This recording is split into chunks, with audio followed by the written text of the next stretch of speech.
శివాయ.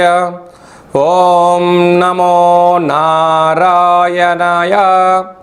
కర్మ నివారణ నరదృష్టి నివారణ కాళభైరవాయ నమో నమః. నమో వ్రాతపతయే నమో గణపతయే నమో ప్రపదయే. నమస్తే అస్తు లంబోదరాయ ఏకదంతాయ విఘ్న వినాశినే శివసుతాయ వరదమూర్తయే నమో నమః. హరి ఓం. మా ఛానల్కి స్వాగతం. చూస్తున్న వీక్షకులకు ప్రేక్షకులకు ప్రియ కాల భైరవ భగవద్బంధులకి స్వాగతం పలుకుతూ మమ్మల్ని ఎంతగానో ఆదరిస్తూ ఉండబడినటువంటి ప్రియ సోదర సోదరీమణులకు అందరికీ కూడా ముందస్తుగా వినాయక చవితి పండగ శుభాకాంక్షలు. మనము వీలైనంత వరకు కలుషితం లేనటువంటి రంగులు లేనటువంటి సహజ సిద్ధమైనటువంటి వినాయక స్వామిని పూజ చేద్దాం.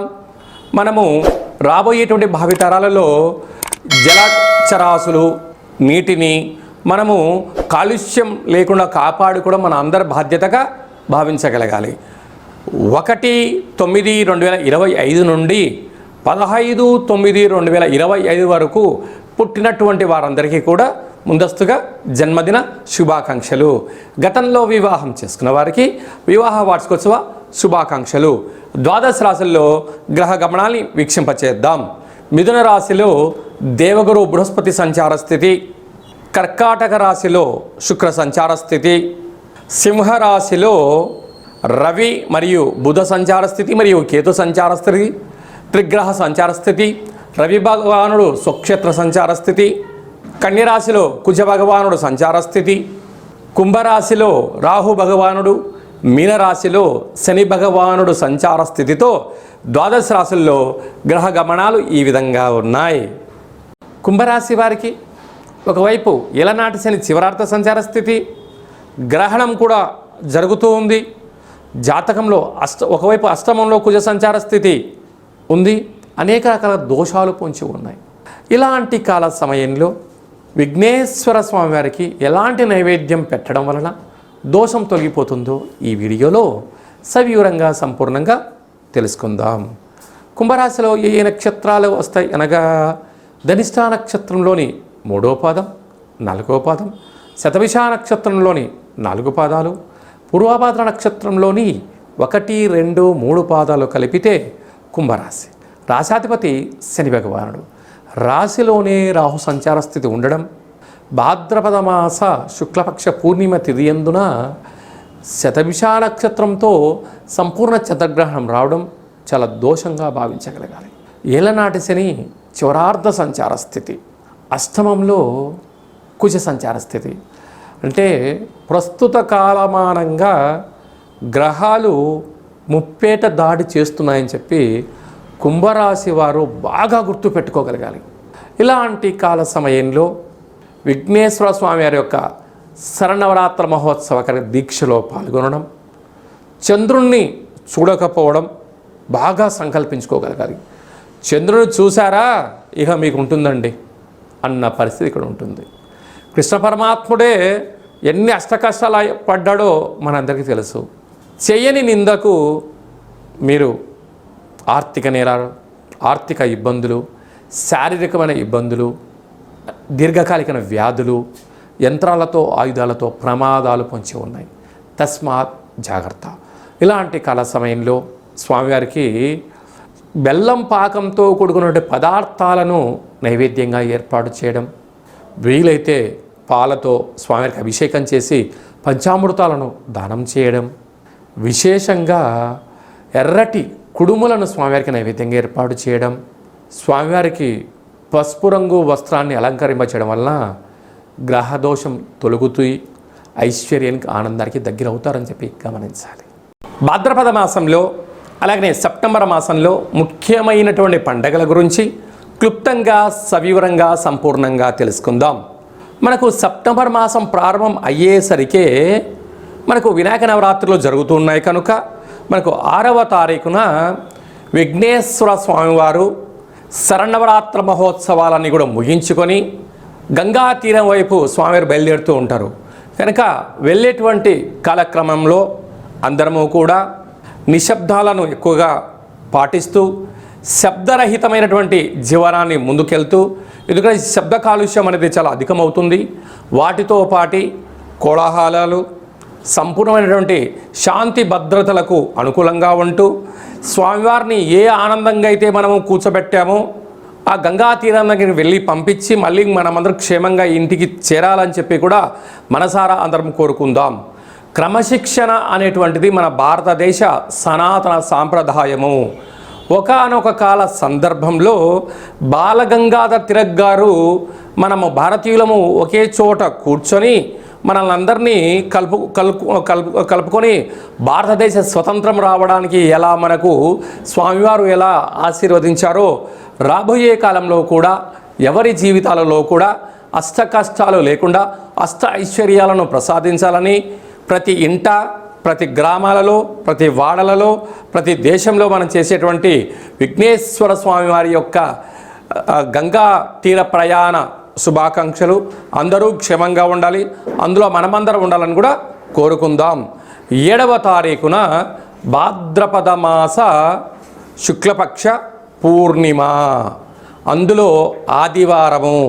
ఈ సంవత్సరం అధిపతి రవి భగవానుడు, ఆదివారము.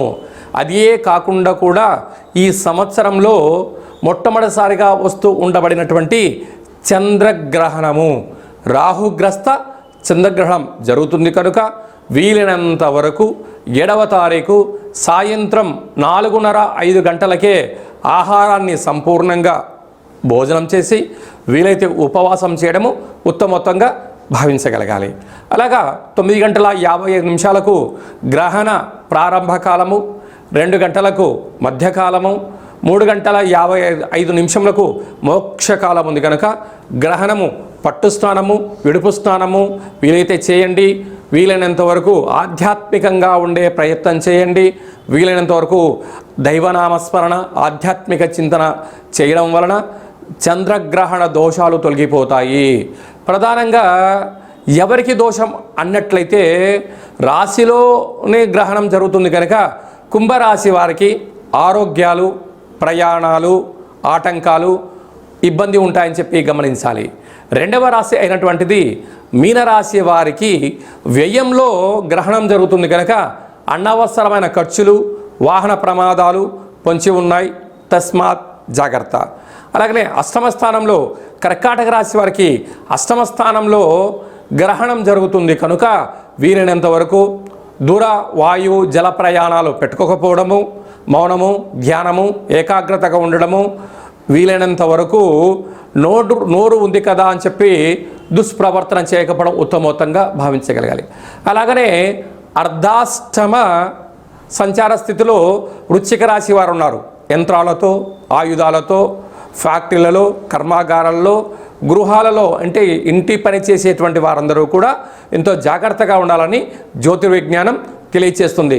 గ్రహణకాల సమయంలో వీలైనంత వరకు ఉప ఆవాసము, మంత్ర సాధన, గ్రహణాన్ని చూడకపోవడమే ఉత్తమోత్తంగా భావించగలగాలి.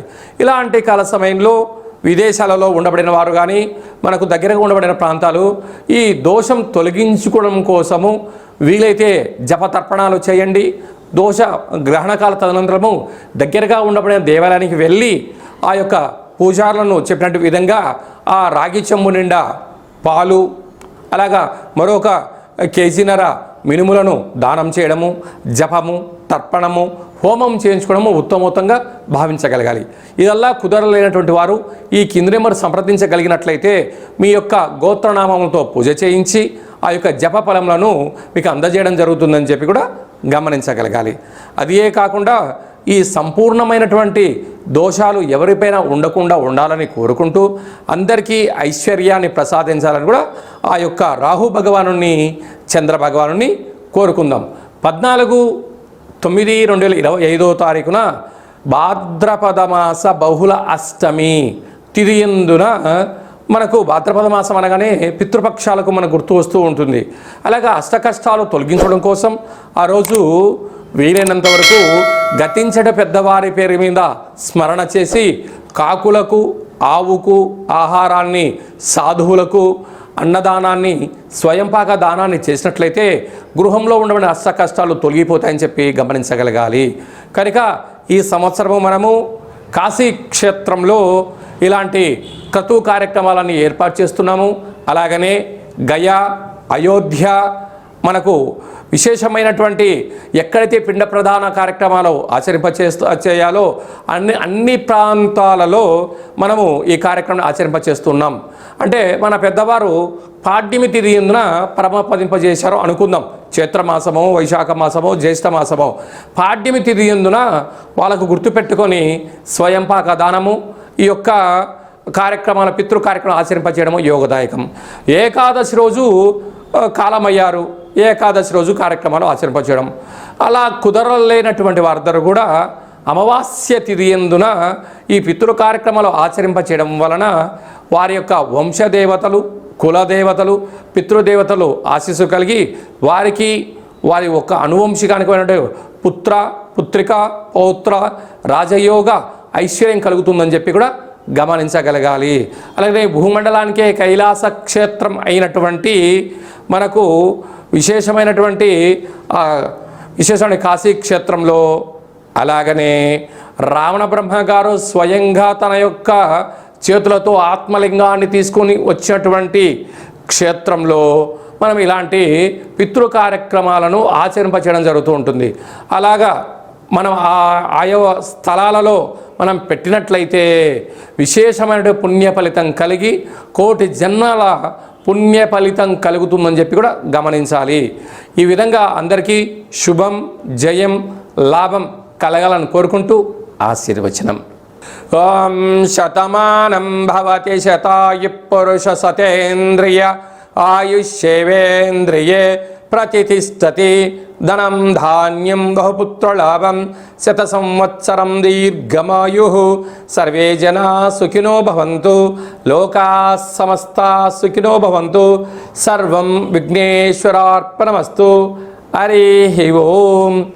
ఈ వీడియో మీకు నచ్చినట్టయితే లైక్ చేయండి, షేర్ చేయండి, మా ఛానల్ని సబ్స్క్రైబ్ చేసుకోండి.